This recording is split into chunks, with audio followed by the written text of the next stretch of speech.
So in the late 80s, as a Science of Mind practitioner, I had to find people that I could pray for, prove a demonstration in order that I move forward and become an ordained Science of Mind minister. As you know about me, I'm bi-spiritual.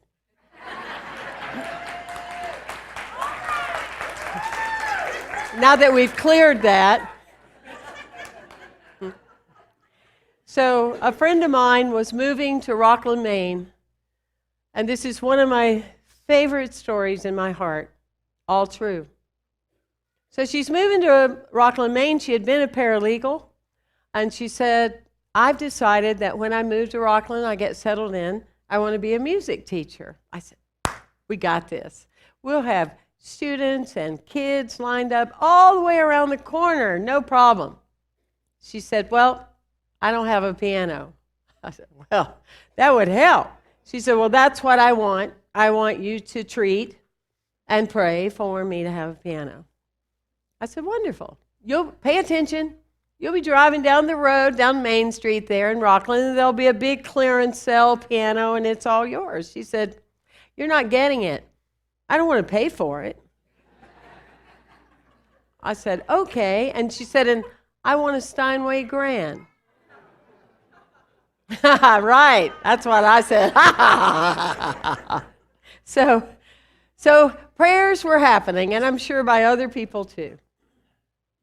She called me one day and said, well, sit down. Here's what happened.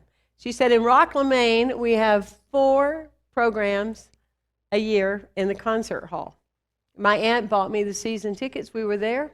And at intermissions, the master of ceremonies came out and said, ladies and gentlemen, we appreciate your support. You're so wonderful. But we have a problem here.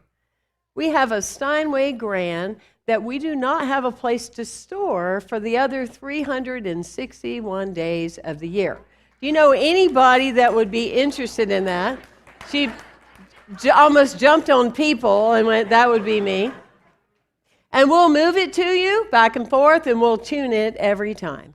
She went on to have that Steinway Grand for many, many years. It's a reminder, it's a deepening of being grounded to remind us of how connected we truly are.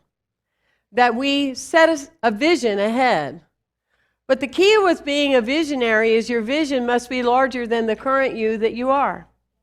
It's like Bishop Pearson says in the material for which I'm speaking about today and adding my flair to it, that Richard Carlson was made famous in his 40s for the book Don't Sweat the Small Stuff. But what we're talking about today is don't sweat the small you. Don't sweat the small you. Don't allow the small you to come into your reality and into your consciousness of memories of some other you, some other day of you, something someone said about you, some belief system that doesn't work for you. Don't sweat and put your energy there. Put your energy into the newer realm of who you are. Hold that vision. Don't pray for a relationship you can survive. Pray for a relationship that will blow your socks off. Right? This is what happens sometimes.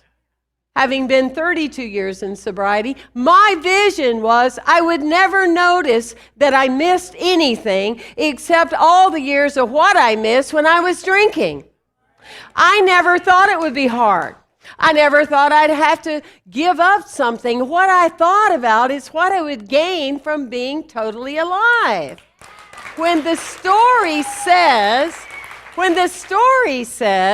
he who does not have a vision will perish, it may not mean a death, a physical death. It means people that are dying while they're living.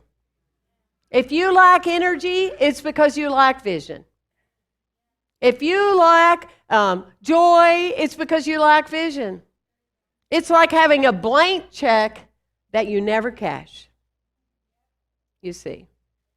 And that's what Bishop Pearson would say, that we are this visionary of our home, our lives, our relationship, of things we're drawing into our world, and we are the ones that are intentionally setting that standard. Your vision, you do not walk away from it, no matter what walks away from you. Right? That's the big distinction, because what you are, who you are, is what you have. And I'm not talking about just stuff.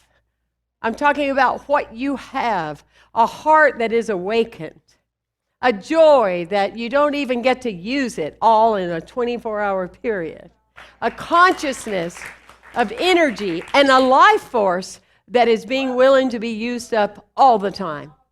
That's the deeper part of what it's about. It reminds me of this story of this man that enters into the afterlife, and the Dosian is there to give him a tour and walks him through the art galleries, and you would be proud, Mary Jo. And given this tour of the area and everything, and then they walk into this warehouse area, and there's all these gifts beyond like what you can imagine. Oh, these beautiful gifts wrapped with beautiful bows. And so the guy says, "What are these?" And the tour guide said, "Those are all the gifts that you never asked for in your life. They were for you. You never acknowledged, nor did you ask for them, nor did you have the consciousness to prepare yourself to be open so they could be received," you see. When we look at the scripture, one of my favorite stories is that the disciples look out and Jesus walking across the water. And Peter's like, "Is that you? Is that really you?" I mean, I think in today's times we would probably ask some other questions. But anyway, I was sticking to the story when, "Is that you?" And he said, "Well, yeah, and you can do it too. Come on." So Peter starts walking across the water, does he not? He has to get out of the boat first. That's a key. Get out of the boat. And then starts to walk across the water. And it was going well. I think we should talk about more Peters in the world that walk on water too. Right? But he's walking across the water, and then what happened? He started focusing on the things that were wrong. He started focusing on the storm coming, didn't he? Is that what happens to some of us on a soul mission? Being a visionary, having these big dreams of what we want to build and how we want to grow and how we want to connect. And what do we often do? As soon as we just barely get a taste of it, what do? We start focusing on and justifying with facts why what we're dreaming of will not work. And then we start collecting data and facts to prove ourselves right. And guess what happens? We prove ourselves right. It's one of those huge needs to reactivate who we are and the small use of our brain that we use, and to reactivate our visions in a bigger way, because there will always be facts, yet there are spiritual truths. Spiritual truths would be what will get you a Steinway grant for free for many, many years. Spiritual truth will exceed any diagnosis you've ever received. Spiritual truth will allow you to be, regardless of your age, full of the life force. Spiritual truth will allow you to love and have friends and have connection and to dream, build, and to realize every person in front of you is an angel in the making, designed for your life, you for them and them for you. That's spiritual truth. We don't need facts to keep saying, "Oh, that's where I am. You know, I mean, that's the way I am, and that's what I am, and that's what it is, and, you know, and that's just how it is." And you go, "Yeah, that's clear. That's really clear. Stay there. How's it working for you?" "Oh, yeah. Have a new thought after 30 years. Let's get going here." Right? Let's get going here. Very, very, very, very powerful. And we want to be aware of that in our lives when we set intentions of being in a line with what is coming through us that either moves us forward or puts us back in an old place, you see. a joke I told here a few years ago. People laughed a lot, so I thought I'd give it to you today. So that was a little subtle hint there. Just getting you ready. But there was a new monk that moved into a monastery, and they had a lot of the original documents from centuries ago down in the basement. And so the new guy's task was to go down and kind of go through all these because they had been handwritten, they had been erased, and through the years then even photocopied. And so the young man came and he asked to see the head monk, and he said, you might need to come down here. I've made a very unique discovery.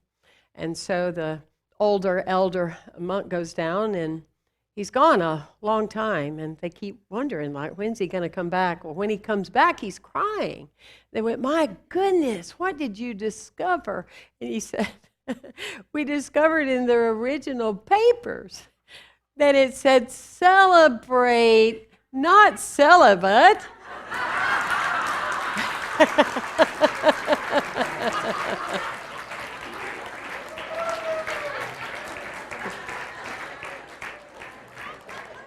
And that is part of what we have been working with over these last 7 weeks, is we have wanted to stimulate, urge, encourage you to be willing to look at some of your belief systems that somebody else said, or somebody else wrote, or somebody else communicated in several languages that might not have translated accurately, that is guiding your life. If it works and it's working you, wonderful.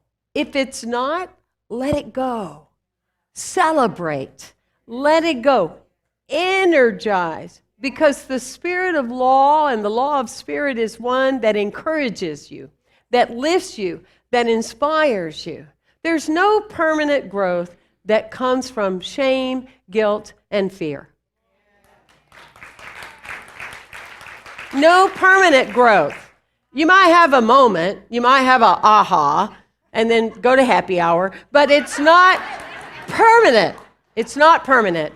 It will not stick with you because that is not the way to discipline or align to oneself when it comes to a greater truth, you see. You understand that? It's that space. I was thinking the other day how we have changed in the industry of the phone. When you think about, there's some people that still have the flip phone. And please, after service, don't walk up and show me yours. Okay? I'm not making it wrong that you have a flip phone. I just want to tell a story. Okay? So, the flip phone used to be a phone. I mean, some of us had cell phones. I mean, I used to have one. It was like really big, you know. But the flip phone is a phone. Am I right? And that's what you use it for. And the other things that we now have, we need to call them something else. They're not a phone. Am I right? They're not a phone. They are a computer, right? A mailbox, right? An immediate responder called text. Like, did you get my text? Like, yeah, 5 minutes ago, excuse you. A camera. A video machine. Am I right? A calculator. We don't have to think anymore to add. We just push buttons, calculator, flashlight.